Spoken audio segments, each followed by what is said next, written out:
dituzte aurrekontuetan onartu dituzten berrikuntza batzuk. Besteak beste, 0 eta 3 urte arteko haurrak dituzten amentzako 100 euroko diru laguntzaia unibertsal bat emango du Madrilek. Langabeentzako diru laguntzetan ere hobekuntzak izango direla esan dute. Nola ez, aurrekontuen gaineko eztabaida indar hartzen ari da Espainiako Kongresuko alderdien artean. EAJaren eledun Aitor Estebanen esanetan, jeltzaleek prest daude negoziazioei marra gorririk gabe ekiteko. EH Bilduko Mertxe Aizpuruak berriz esan du jada egin dituztela lehen kontaktuak. Hala Estebanek borondatea eskatu dio Moncloari, besteak beste Gernikako estatutuak jasotako eskumenei dagokienez. Hala ere, Bizkai Irratian egindako elkarrizketan azaldu du Madrilen jarrera ona dela negoziazioei ekiteko. EH Bilduk herritarren onura helburu duten gai sozialak jarriko ditu mahai gainean. Adierazi duenez, oso garrantzitsua da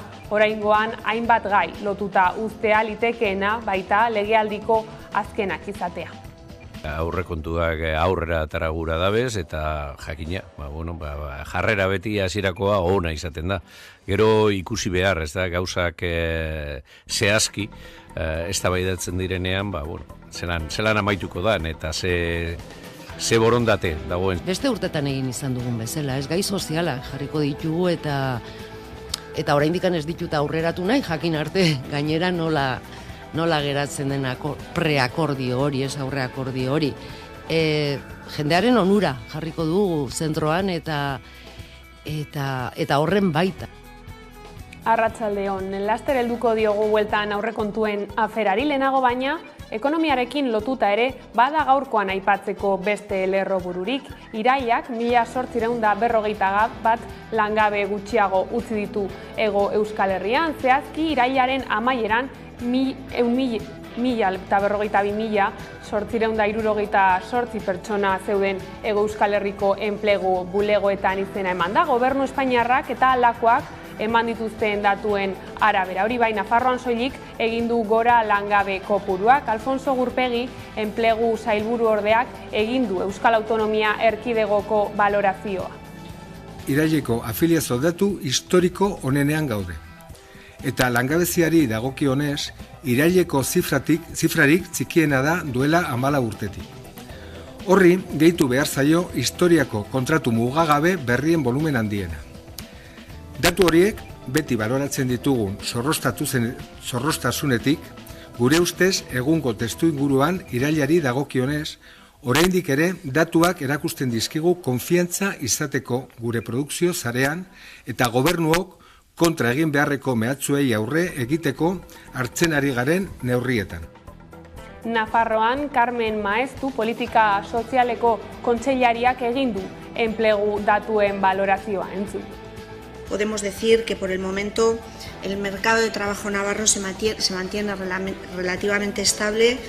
Las previsiones económicas siguen siendo positivas, aunque en cifras más moderadas, por lo que cabe esperar cierta estabilidad en los próximos meses, más allá de la estacionalidad con la que se caracteriza nuestro mercado de trabajo. Desde el punto de vista también del Gobierno de Navarra, saben ustedes que estamos afrontando el debate de un nuevo presupuesto récord para nuestra comunidad, que esperamos que contribuya positivamente a la inversión, a la economía y al empleo. Joan zen irailaren 22an, Aioko esiti paper lantegian lanean ari zela bihotzekoak jota erietxera eraman zuten 60 urteko langilea hil egin da. Azken egunotan 2 langile gehiago hil dira Nafarroa garaian lan istripuen eraginez. Horren beste, 2022 honetan dagoeneko 59 langile hil dira Euskal Herrian lanean zirelarik, lanarengatik edo laneko bidean. Horietako 16 Nafarroan. Aioko ezbeharraz aparte, eren egun jakin zenez, abere baten adarkaden ondorioz 52 urteko langile bat hil zen Muniainen. Istripuaren nondik norakoen datu gehiago ez dago oraindik, baina itxura batean lan segurtasun protokoloak ez ziren bete, bereziki arriskutsua izan ohi den oreinarren horroaldian.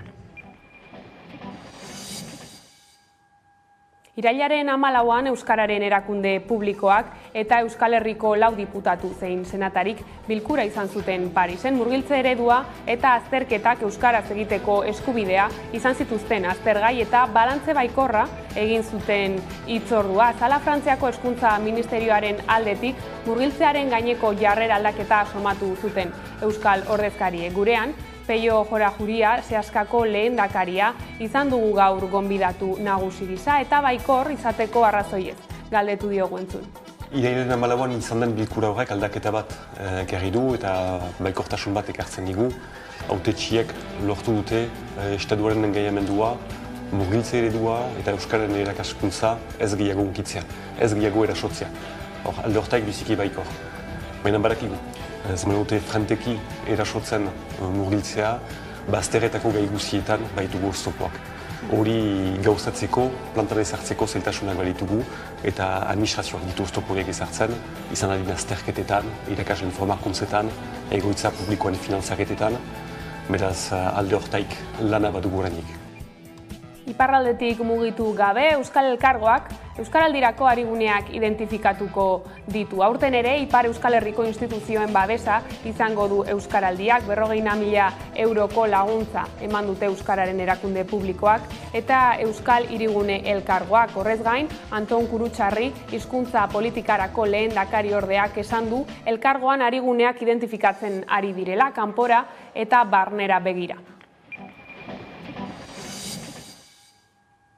Eta gai zaldatuta, Espainiako Auzitegi Nazionalak uko egin dio Mikel Albizu eta Ramon Sagarzazu Euskal Herritarrak behin-behinean espetxeratzeari, baina Espainiako estatutik ateratzeko debekoa eta hilean behin epaitegietan aurkezteko beharra ezarri dizkio Albizuri. Epailearen aurrean deklaratu dute biek eta 2002an Santa Polan egindako atentatu batekin lotuta. Bi Euskal Herritar hori ez gain, Auzitegia Jon Olarra, Ainhoa Mujika, Iñaki Esparza eta Marisol Iparragirre ere ikertzen ari da. Dignidad y Justizia eta AVT elkarteek Albizu eta Sagarzazu behin-behinean espetxeratzeko eskatu zuten, baina Auzitegi Nazionaleko Instrukzio Epaitegi Zentraleko 6. aretoko epaile Manuel García Castellonen arabera, ez dago horretarako beharrik, ebatzi du ez dagoela aukerarik frogak ezabatzeko edo delitua berriz egiteko atentatua duela 20 urte egin zelako eta deseginda dagoelako. Gainera, Sagarzazuren kasuan ebatzi du hark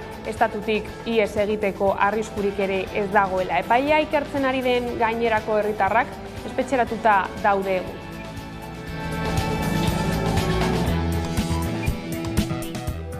Durangoko eta Gasteizko gas azpiegituretan metano iesak aurkitu ditu ekologistak martxan taldeak. Gasteizko zentroan isurketa jarraituak eta emari handikoak aurkitu dituzte eta Durangokoan aizatze hotzaren jarduera erabiltzen dela ondorioztatu dute. Taldearen esanetan Gasteizko transmisio zentroaren egoera bereziki kezkagarria da, izan ere isurketa jarraituak eta emari handikoak aurkitu dituzte bertan. 15 iesetatik datozenak, balbulak, hodiak edota neurgailuak esate baterako. 2022ko uztailean ekologistak martxan taldea metano iesak bilatzen hasi zen. Euskal Herritik gasa garraiatzeko sistema zeharkatu zuen eta Errioxa, Gaztela eta Leon, Kantabria eta Asturias ere bizitatu zituen. Orotara 21 azpiegituratan egonda taldea eta horietatik 10etan metano isuriak atzeman ditu.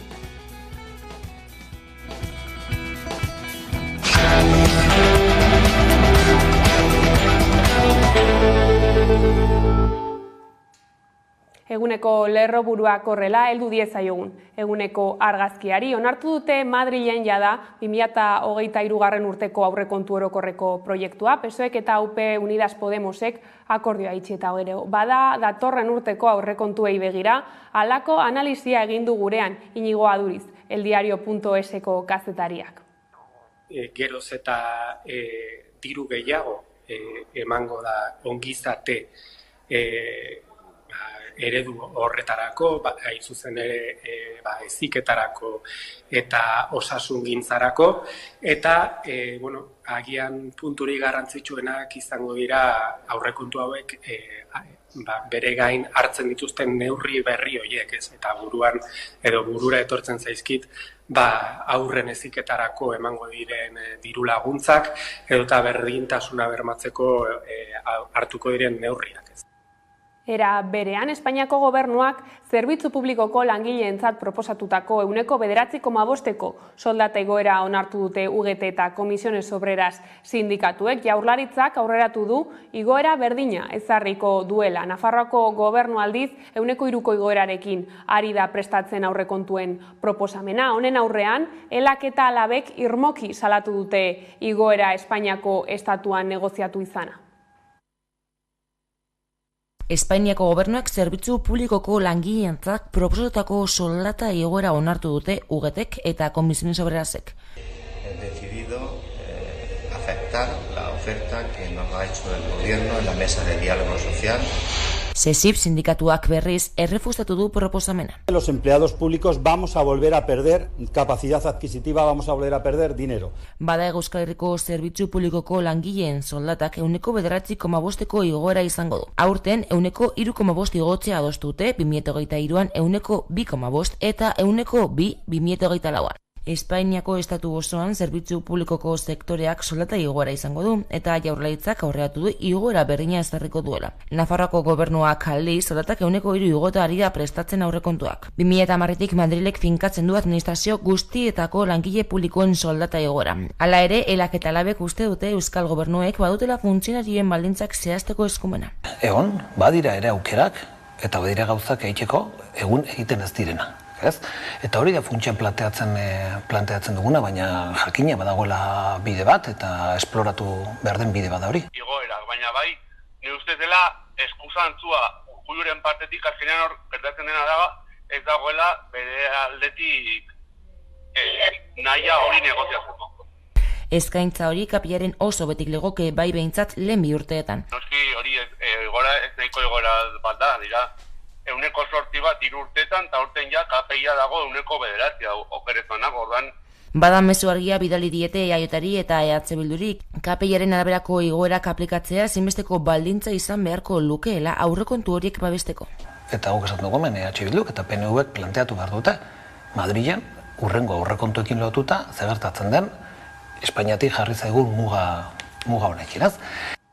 Bizkaiko zahar-etxe pribatuetako langileak grebara deitu ditu gaur ELA sindikatuak. Bihar eta etzi ere egingo dute lanuztea langile falta eta ratio eskasak salatzeko. Aiara Durreta izan da goiz honetan Bilbon burutu duten protestan. Greba egun gehiago Bizkaiko zahar-etxe pribatuetan. ELA sindikatuak grebara deitu ditu sektoreko langileak urriaren 4 bosterako eta 0. ELA sindikatuak salatzen du besteak beste, langile falta eta ratio eskasak. Guk esaten duguna gitxienez 2 ordu zeintzu bideakola pertsona bakoitzari. Horretarako plantillak bizkoitu inbiardiaz, birritxan ipini behar diraz. 2 urte daramatzate lan hitzarmena berritu barik Bizkaiko zahar-etxe pribatuetako langileek eta patronalak negoziazioa blokeatu duela salatzeko, horretara 9 greba egunetara deitu ditu ELA sindikatuak. Handik aurrera patronalak esan gaitxun ez da belaengo proposamen bat berabez diputazioak espada ipintzen dirua ganean, baina dirua ipinitza ganean, 7% gehiago, patronalak esaten dute ez da belaengo ezebez, ondinoko nahi dabe gehiago. ELAren arabera patronalak ez daude prest negoziatzeko, bada egoera konpondu ezean aurreko lan hitzarmena sinatu aurretik egin bezalaze, ELAk ez du baztertzen greba mugagabea. Aurreko hitzarmenean 378 egun greba egin genuen, ez dugu deskartatzen hori gertatia berriro, patronalak eta diputazioak espadabe moten pausuk eta harin, honeari buelta baten moteko. Zahar-etxeak aipatuta, COVID-19ak adinekoen egoitzetako haintza lanetan nolako eragina izan duen aztertu du Matxalen Legarreta Euskal Herriko Unibertsitateko irakasleak. Konexioa egin dugu gaur eguerdian berarekin eta horrela azaldu dizkigu ikerketaren ondorioak. zegoen babes neurririk, ezin hasiera, eta gainera ez zegoen argi nola jokatu behar den horrelako egoera batean. Gainera, COVID-ak eragin handiagoa izan du egoitza handietan, egoitza txikietan baino, eta horrek erakusten digu baita ere, egoitzak egokiagoa dira bizitza unitate txikietan banatzean. Ordea, Araban 2021 batean, 28 pertsonek egin zuten euren buruaz beste eta 140ak 70 urte edo gehiago zituen. Egoera honen aurrean, Bizan zentro sareak gida bat burutu du zahar egoitzetan suizidioa saiesteko. Nerea Garzia lankideak azalduko digu. Osasunaren mundu erakundeak ohartarazi duenez, suizidio kasu gehienak saiez ditzakegu. Suizidioa burutu baino lehen hainbat seinale agertzen direlako. Adinekoen kasuan gainera, suizidioarekin lotura duten jokabideek igoera bat izaten dute 79 urtetik aurrera. La guía enseña a identificar señales de alarma que denotan un riesgo inminente de suicidio, porque el 90% de las personas que se suicidan avisan antes. Una vez identificada la señal, hay que saber actuar. Siempre es fundamental buscar la ayuda profesional. Con esta guía y con la formación no pretendemos realizar una intervención profesional. Para esa tarea hay expertos. Lo que queremos es contar con herramientas que ayuden a los centros Bizan a realizar un trabajo de prevención desde una óptica humana y proactiva. Bizan zentroen sareak egoera horren aurrean profesional batzuk bildu ditu eta gida bat sortu du Euskadin suizidioa prebenitzeko estrategiarekin lerrotuta. Gidak suizidioarekin lotuta dauden zenbait jarrera eta seinale aurkezten ditu, hala nola isolamendurako joera edota heriotzaren ezoiko interesa.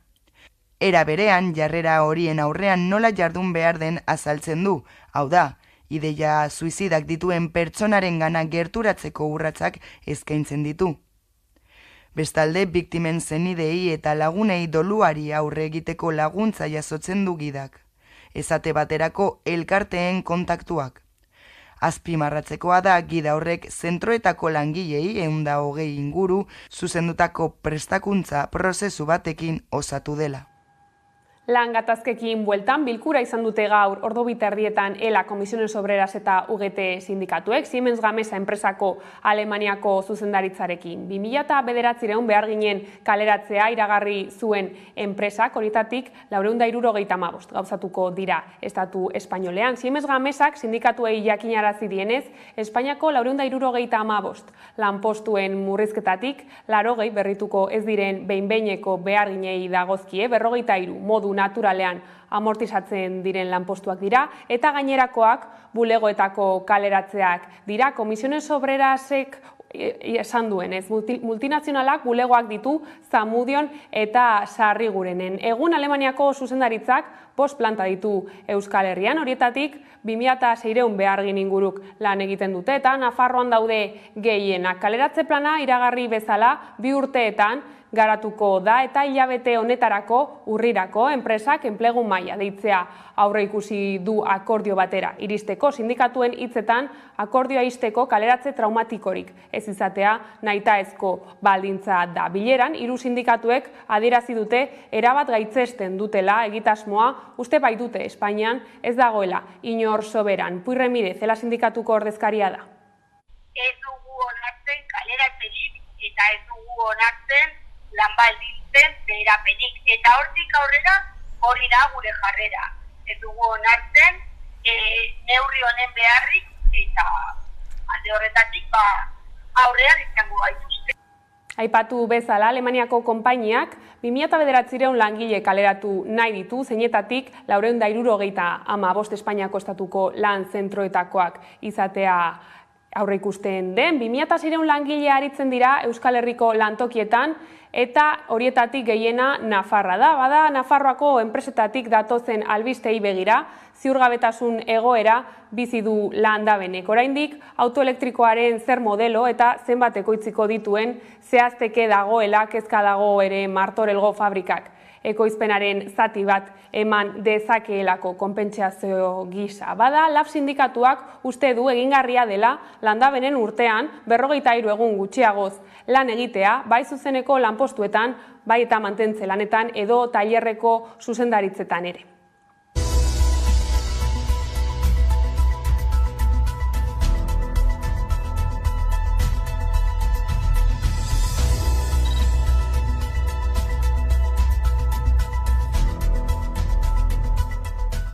aztertzea eztabaida edo lei faltsuak lantegi desberdinen artean, ea zeinek eramaten duen produkzioaren zati handina, eta gu gokatzen dugu leia lan baldintzen hobetzean.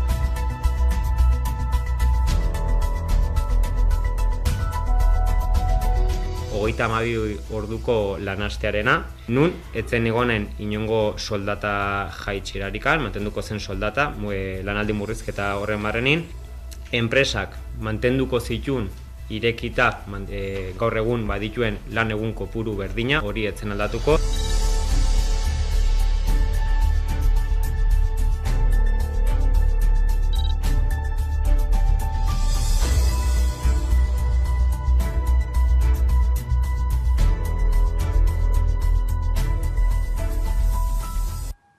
Iragan astean, 4 gasiez antzeman ziren Errusia eta Alemania lotzen dituen Nord Stream 2 gasbidean. Nord Streamen gas isuri nagusia eten eginda Baltikoan, bigarrena ordea ez. Suediak dio, ihes handiaren arrastorik ez dela ikusten itsasatzalean. Bada testuinguru honetan, nazioarteko energiaren agentziaren arabera, Europako gas eskaerak 10% egingo du behera 2022 urtean.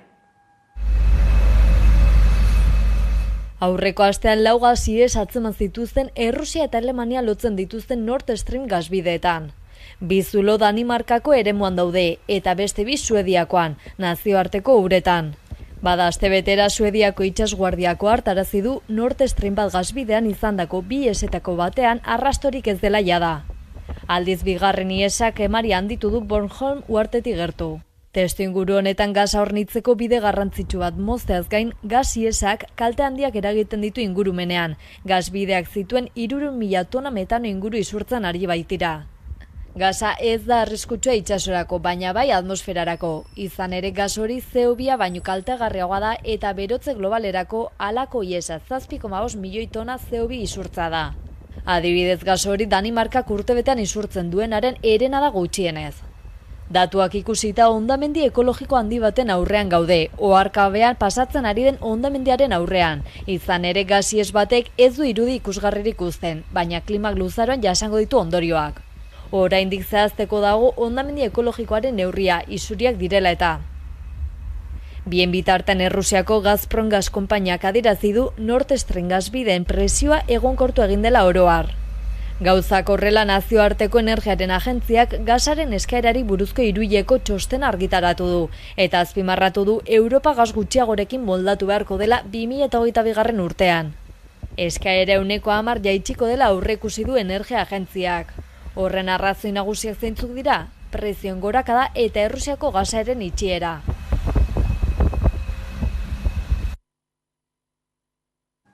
Bestaldetik, Europar Batasunak erabaki du USB-C motako kargagailu unibertsal bat esartzea 2024ko udazkenetik aurrera, gure bizitzan aro digitalean erabiltzen ditugun gailu guztientzat. Arau berri honekin urtean 1000 tona hondakin elektroniko aurreztea aurre ikusten da. Udane Arbeo.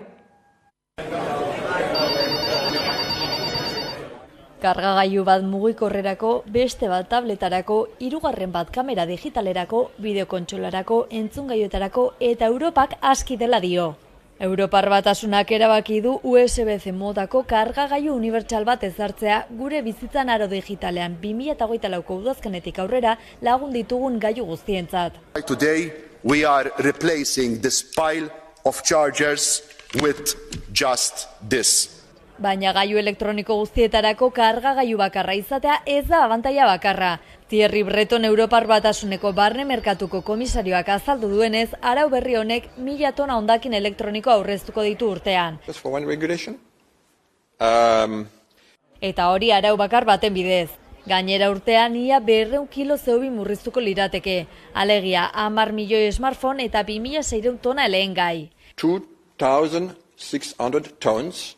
Eta badakigu gaur egun lehengaien egoera inoiz baino kritikoagoa dela. Our materials more than ever. Araudiak alferrikako erosketak eta materialak alferri galtza saiestuko du. Estandarizazio horretatik libratzen dira ordenagailu eramangarriak, errele adimendunak eta USB-C bere tamainagatik jasaten ez duten gailu txikiak. Europako Parlamentuak astearte honetan emango dio argi berdea mugikorrak eta bestelako gailu elektronikoek kargagailu mota bera erabili beharko dutela dioen lege berriari. Legea onartzeko oraindik USB-C erabiltzen ez duten Apple bezalako enpresa boteretsuen erresistentzia gainditu behar izan da. Baina zenbait filtrazioen arabera, Apple ere 2023ko irailean hasiko da USB-C sarrera bere mugikorretan jartzen. Argi dago arau aldaketa horrekin Applek bere produktuak Europar Batasunen saltzen jarraitu nahi badu, arau berria indarren jartzen denerako egokitu egin beharko dela.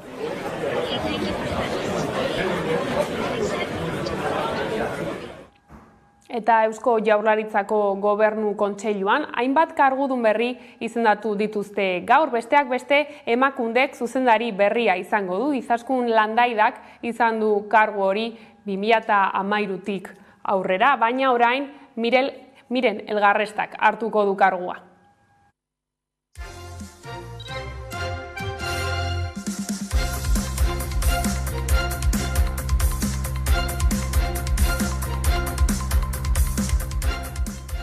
Lehenik eta behin, aitortzen eta eskertzen dut hamarkada honetan Izaskunek egindako lana.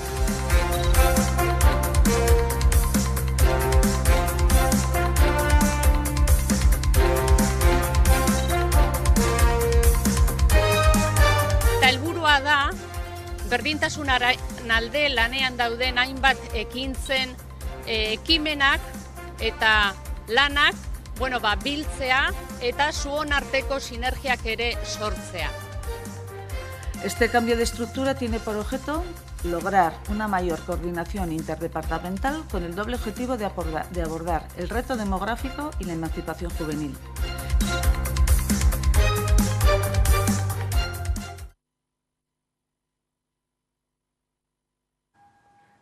Eta kiroletan CaixaBank Masterseko finala jokatuko da pilotaren udako sasoian. COVID-19 pandemiak erabat baldintzatutako bi udaren ostean bete-betea izan da aurtengoa. Nekez geratuko zen pilotazaleen bat ase gabe makina bat partida jokatu baitira. Pilotarientzat berriz, garai oso trinkoa izan da ia 4 hilabete iraun baitu.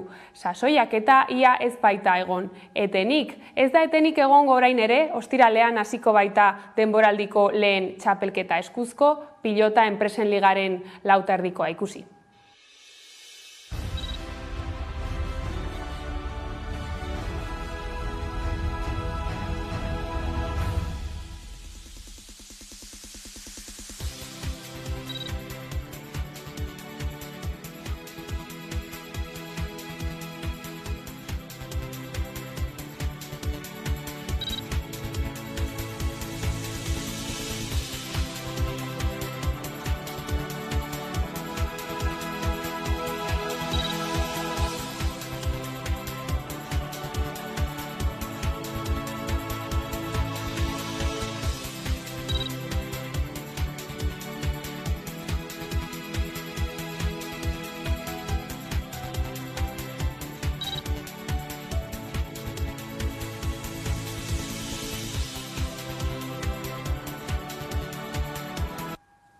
Eta horrela iritsi gara albistegiaren bukaerara, gaurkoan Mize taldearen Inor begira izan da ere kantuarekin agurtuko zaituztegu. Horren bestez, besterik ez gure aldetik. Hauek izan dira arratsaldeak gurean gaur utzi dituenak, guztiak eta gehiago nahi duzuen aldiro 11.eus atarian. Gero arte.